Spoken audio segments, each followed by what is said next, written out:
آج کی اس ویڈیو میں آپ کو ڈرامہ سیریل کفارہ کی آنے والی ایپیسوڈ کے بارے میں بتانے جا رہی ہوں۔ آنے والے ایپیسوڈ میں آپ دیکھیں گے کہ سلمان صاحبہ سے کہہ رہا ہوتا ہے کہ اب تم ستارہ اور سالار کو کبھی بھی الگ نہیں کر سکتی اور سالار تو اسے کبھی چھوڑ ہی نہیں سکتا۔ اگر تم ایسا کرنا چاہتی بھی ہو تو تم کچھ ایسا کرو کہ ستارہ خود سالار کو چھوڑ کر چلی جائے۔ تو وہ اس کی بات پر سوچ رہی ہوتی ہے کہ سلمان واقعی ٹھیک کہہ رہا ہے، کیونکہ سالار اسے بہت زیادہ محبت کرتا ہے، وہ اسے کبھی نہیں چھوڑ سکتا۔ سلمان اس سے یہ کہہ کر وہاں سے چلا جاتا ہے۔ پھر ستارہ سالار کے ابو سے کہتی ہے کہ آپ ایک بڑا بزنس ڈیل کریں اور آپ سے اپنا بیٹا تک ڈیل نہیں ہو رہا، تو وہ اس سے کہتے ہیں کہ میں اسے بزنس مین بن کر نہیں، ایک باپ بن کر ٹریٹ کر رہا ہوں۔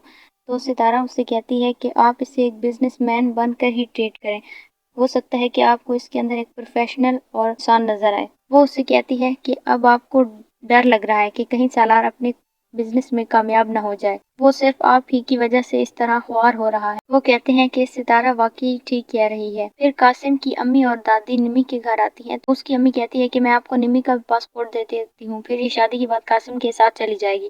تو اس کی دادی کہتی ہیں کہ کیوں نہیں، یہ اب قاسم کی بیوی ہے۔ تو اس کی امی کہتی ہیں کہ ابھی یہ بیوی نہیں ہے، اس کا ابھی تک نکاح نہیں ہوا قاسم کے ساتھ۔ نمی رو رہی ہوتی ہے۔ پھر فرقان سالار کے گھر آتے ہیں تو ستارہ اور سالار دونوں اس کے ساتھ بیٹھے ہوتے ہیں۔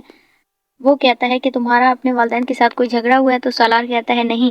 ستارہ کہتی ہے کہ جھگڑا دو برابر سٹیٹس کے لوگوں کے درمیان ہوتا ہے اور جھگڑا ان کا تو صرف مجھ غریب سے ہوتا ہے یہاں۔ وہ اس کو سمجھ نہیں آ رہی ہوتی کہ وہ کیا کہہ رہی ہیں۔ وہ کہتی ہے کہ باپ بیٹے کے درمیان جھگڑا نہیں ہو سکتا، اولاد صرف والدین کے ساتھ بدتمیزی ہی کر سکتی ہے۔ اس کی یہ بات سالار کا ابو سن رہا ہوتا ہے۔ سالار بھی ستارہ کی طرف حیران ہو کر دیکھنے لگ جاتا ہے۔ آنے والی ایپیسوڈ کے بارے میں جاننے کے لیے دیکھتے رہیے ہمارا چینل۔